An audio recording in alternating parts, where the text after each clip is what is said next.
Il est 22 heures, mesdames et messieurs, bonsoir. Et nous sommes le lundi 15 juillet 2024. Bienvenue dans cette édition de votre journal de la soirée. Les titres ce soir.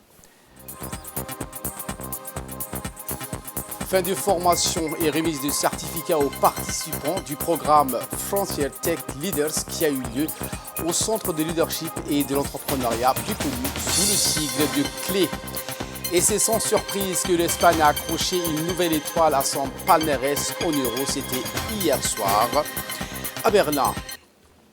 Voilà pour le sommaire. Merci si vous nous rejoignez sur Télé Djibouti. Le Premier ministre Abdelkader Kamil Mohamed s'est rendu dans la matinée au Palais de Justice pour la signature du livre de condoléances de la défunte Khadija Abeba, ancienne présidente de la Cour suprême.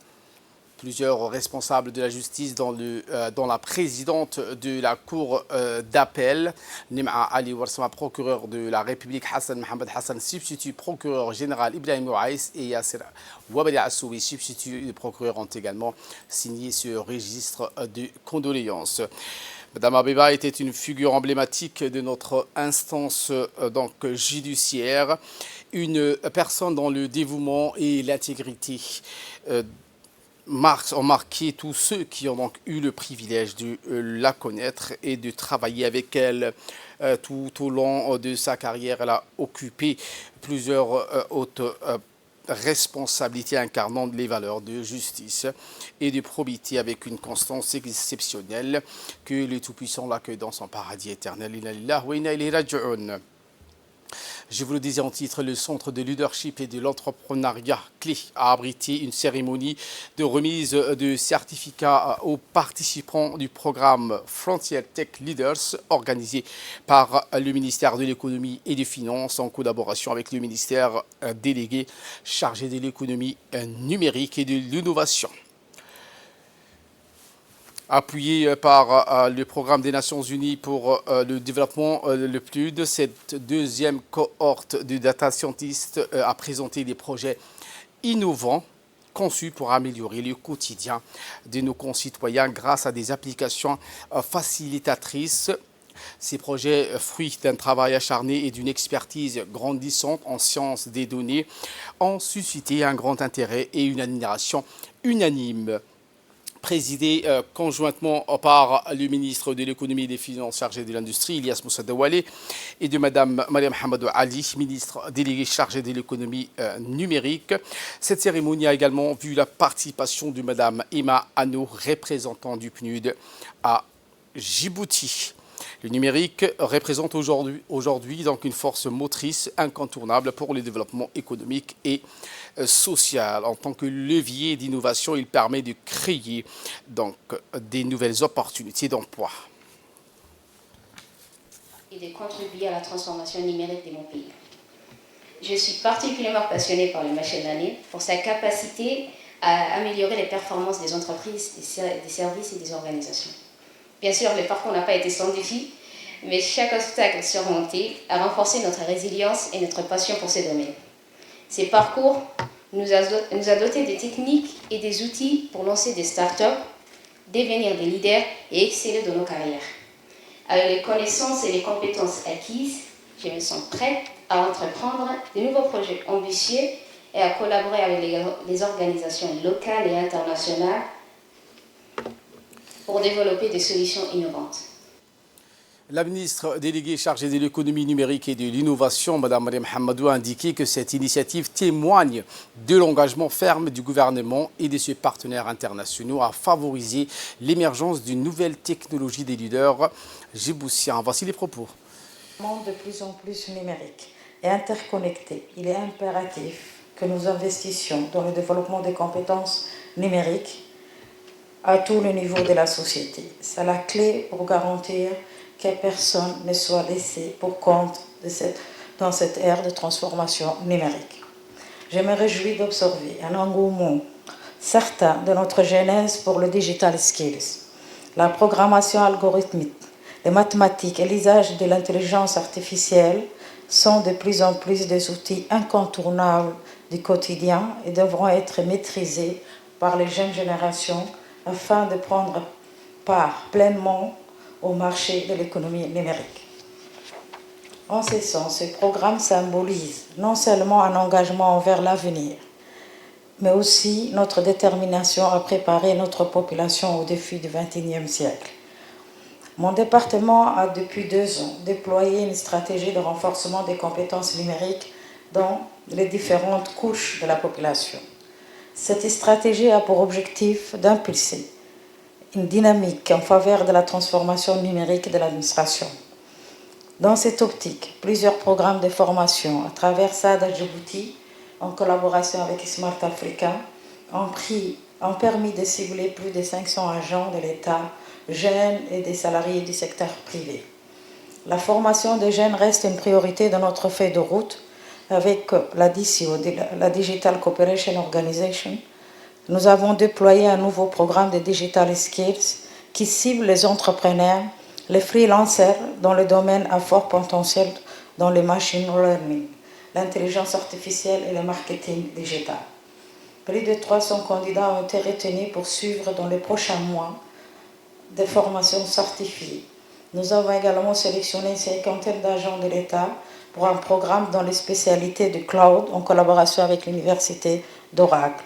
Afin de mieux encadrer l'offre, le ministère a entamé l'élaboration d'un référentiel des compétences numériques qui a pour objectif de mieux orienter les jeunes vers les besoins du marché grâce aux différentes formations qui sont proposées.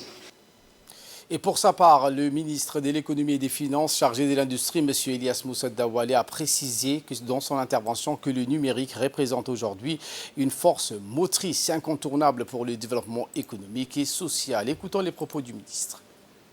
Djibouti, nous avons, sous le leadership du chef de l'État, président Ismaël Omar Guelleh, cette ambition pour la jeunesse djiboutienne.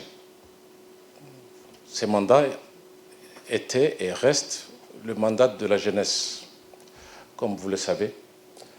Et donc, dans le programme ou dans l'ambition du chef de l'État, c'est de s'assurer que les jeunes aient tous les outils nécessaires pour pouvoir voler de leurs propres ailes et de pouvoir aller de l'avant dans ce monde de plus en plus compétitif.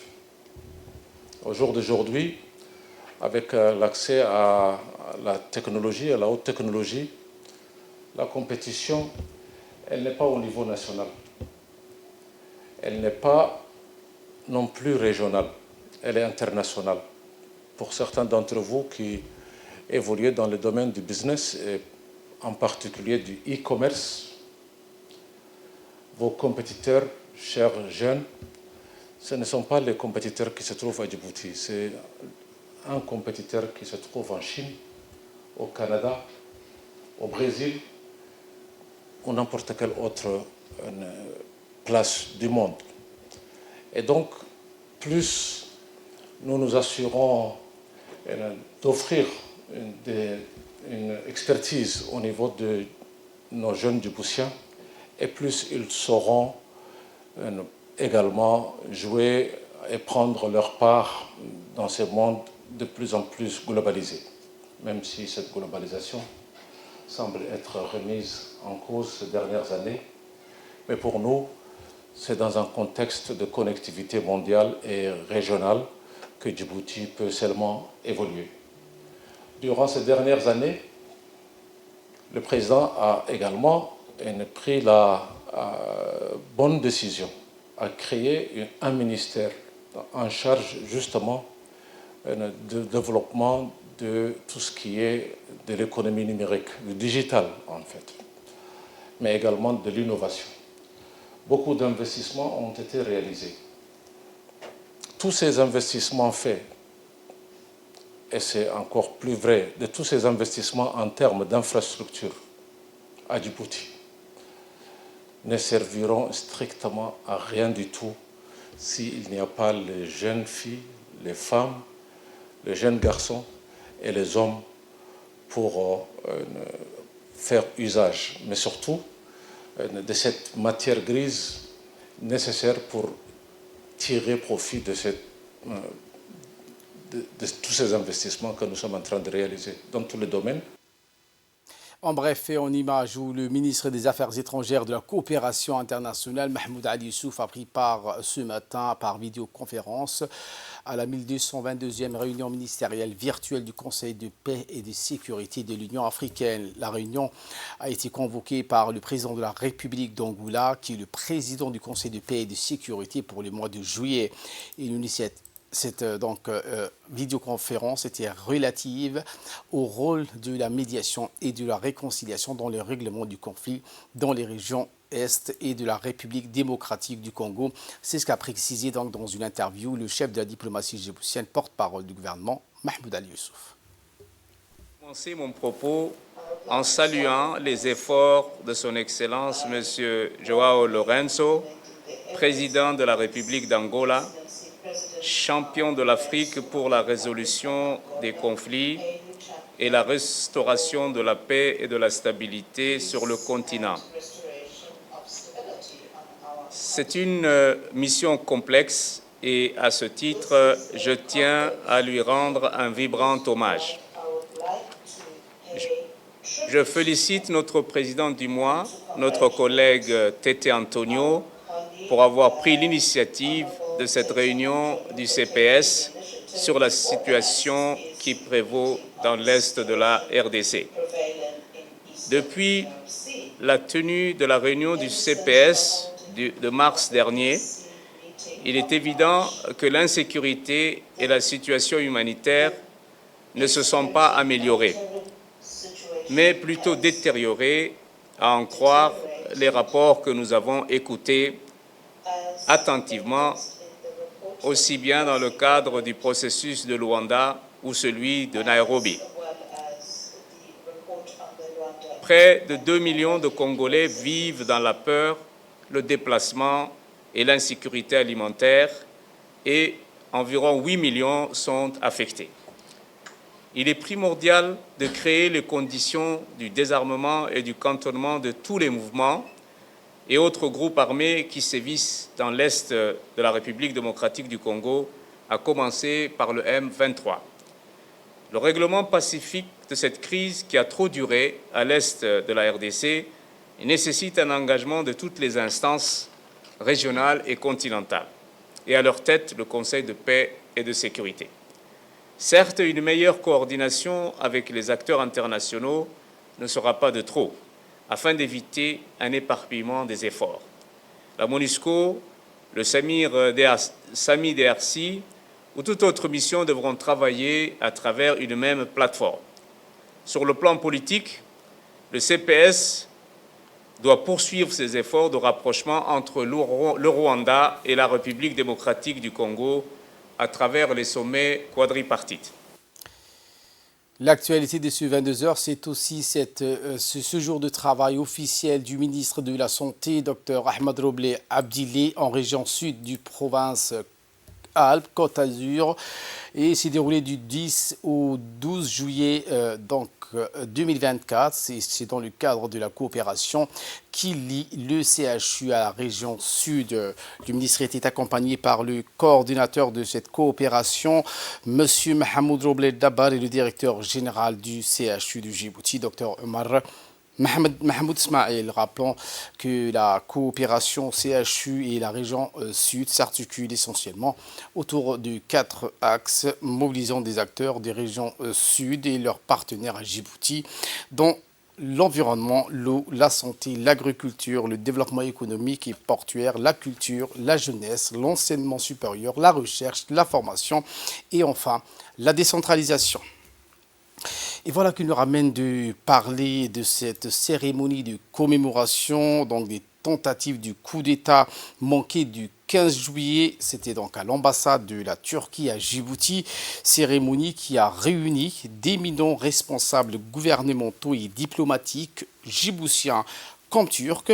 Depuis lors, le 15 juillet de chaque année, la mission diplomatique turque à Djibouti commémore cette journée pour honorer ceux qui ont perdu leur vie pour défendre la démocratie et la volonté du peuple turc.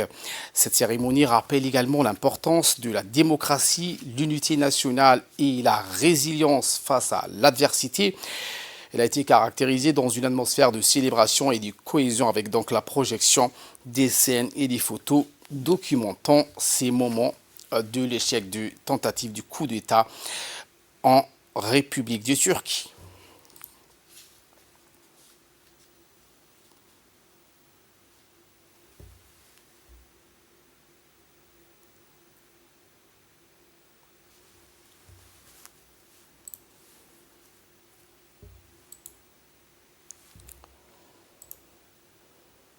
Dans un mot prononcé à l'occasion, l'ambassadeur de la Turquie à Djibouti, Erdal Sabri Ergan, à Djibouti, donc a remercié les autorités djiboutiennes qui ont toujours soutenu la lutte de la Turquie. Voici ses propos.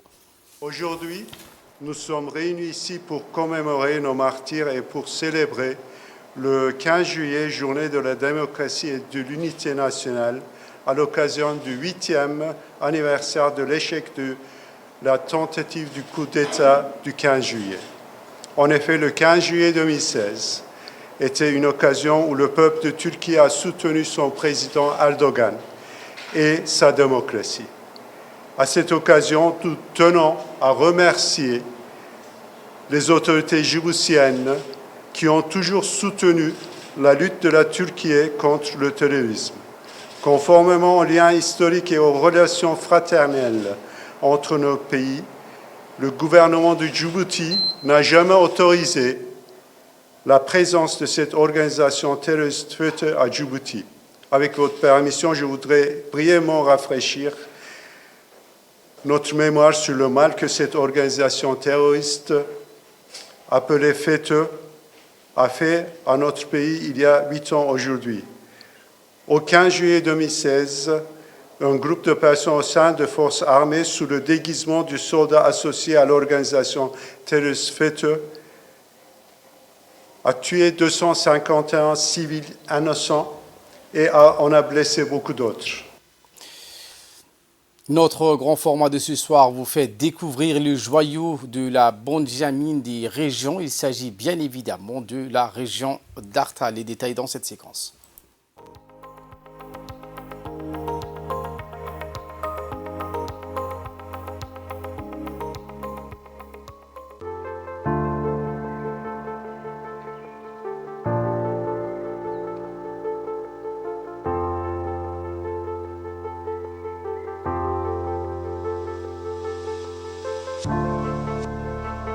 La région d'Arta, joyau enchâssé dans les cieux d'azur, lieu de refuge et de splendeur, récemment éveillé par les rêves de grandeur. Arta, la Benjamin des terres djiboutiennes, resplendit telle une étoile naissante, attirant à elle les regards et les cœurs. À 20 minutes seulement de la capitale, cette terre bénie accueille les âmes en quête de douceur et d'évasion. Chaque week-end, les Djiboutiens affluent vers ces campements touristiques, comme les pèlerins vers un sanctuaire de quiétude pour s'abreuver de son climat bienveillant. Artaville, noble chef-lieu, trône fièrement sur cette contrée, se développant chaque jour sous les caresses du temps. C'est la sentinelle de la région, gardienne du transit terrestre, reliant la capitale aux confins du pays jusqu'à l'Éthiopie. Lors des brûlantes chaleurs, les familles djiboutiennes se hâtent vers Arta, fuyant la canicule pour savourer la fraîcheur de ses hauteurs. La proximité de cette région avec la capitale a toujours fait d'elle un havre pour les Djiboutiens et les visiteurs étrangers, témoins de sa beauté immuable. Perchée à 750 mètres d'altitude, Arta se dresse telle une fière sentinelle dominant le golfe de Tadjoura. À 40 km de Djibouti, elle offre à ses visiteurs un littoral étendu où les requins-baleines, ces géants des mers, viennent chaque année accomplir leur périple nuptial depuis les eaux australes jusqu'à la baie d'Arta. Cette migration majestueuse fait d'Arta un sanctuaire naturel et un joyau du tourisme de la pêche, promettant un avenir radieux à ses habitants. Si les auteurs des massifs, la vue panoramique d'Arta enchante l'âme et captive le regard, dévoilant le golfe de Tadjoura dans toute sa splendeur, avec la saison chaude à peine entamée, les familles affluent en masse. Dès le mois prochain, il n'y aura plus de place pour accueillir les vacanciers venus chercher le réconfort du climat Arta. Les habitants généreux et hospitaliers ouvrent leurs demeures aux visiteurs, contribuant ainsi à l'économie florissante de la région. Arta, depuis quelques années, est le théâtre des grands chantiers orchestrés par le chef de l'État, transformant cette région en un pivot stratégique de développement. Ses atouts comparatifs en matière de tourisme balnéaire, écotourisme et tourisme d'aventure en font une terre de promesses et d'espoir. Le potentiel touristique d'Arta peut devenir une industrie florissante, génératrice de devises et d'emplois locaux. Outre son climat frais, Arta est le célèbre pour ses sentiers de randonnée, sa plage somptueuse et l'observation des requins-baleines chaque année. Les Djiboutiens participent à la grande marche Peace Walk, un rendez-vous immanquable pour répondre à la volonté politique de développer le secteur touristique. Le ministère de l'Éducation nationale et de la formation professionnelle a créé le SONIL, un centre de formation au métier de l'hôtellerie et du tourisme d'Arta.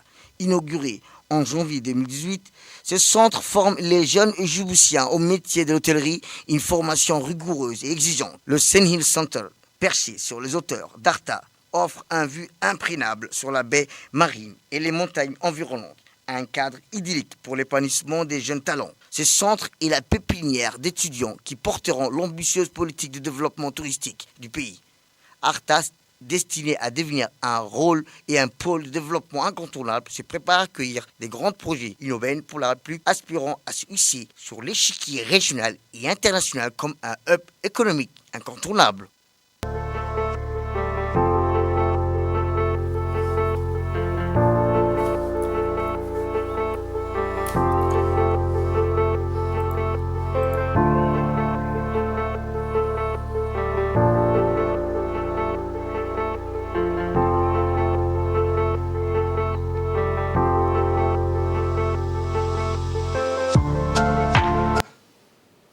Et voilà qui nous ramène de parler de cette inauguration d'une antenne régionale de l'Union nationale des femmes djiboutiennes. Donc c'est à Tadjoura, la ville blanche.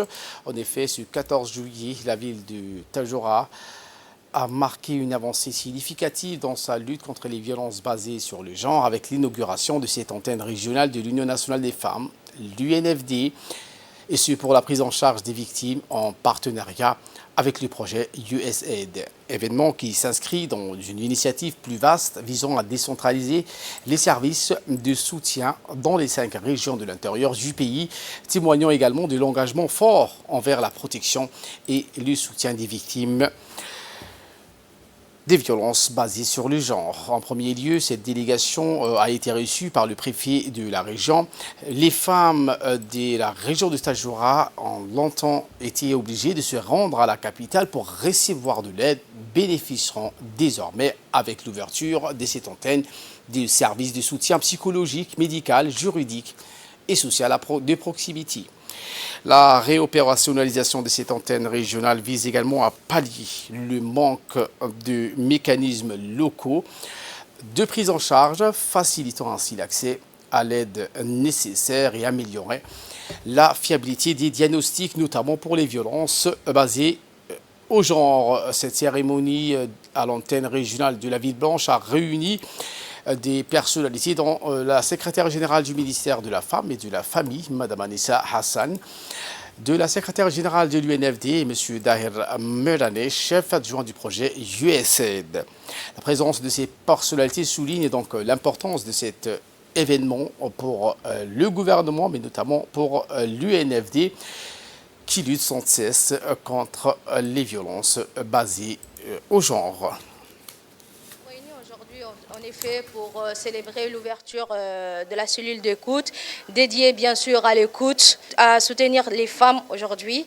Et au fait, la mise en place de cette cellule d'écoute témoigne aujourd'hui de notre engagement commun et de notre dévouement aujourd'hui. Et tout cela, c'est grâce à la politique du président de la République qui a mis en place pour mettre les femmes à l'avant et bien sûr aussi avec l'appui de la première dame aujourd'hui et présidente de l'UNFD qui est toujours à l'écoute des femmes pour l'enthousiasme et la liberté des droits des femmes aujourd'hui.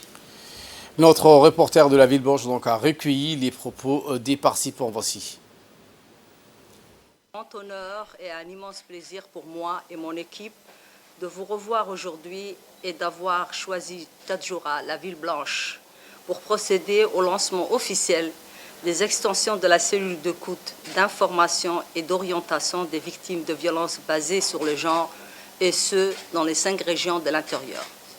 Je tiens à vous transmettre dans un premier temps les salutations de la première dame et présidente de l'UNFD, son Excellence Mme Khadra Mohamed Haït, qui, sans son leadership et son engagement pour les femmes djiboutiennes, n'aurait enregistré de telles avancées.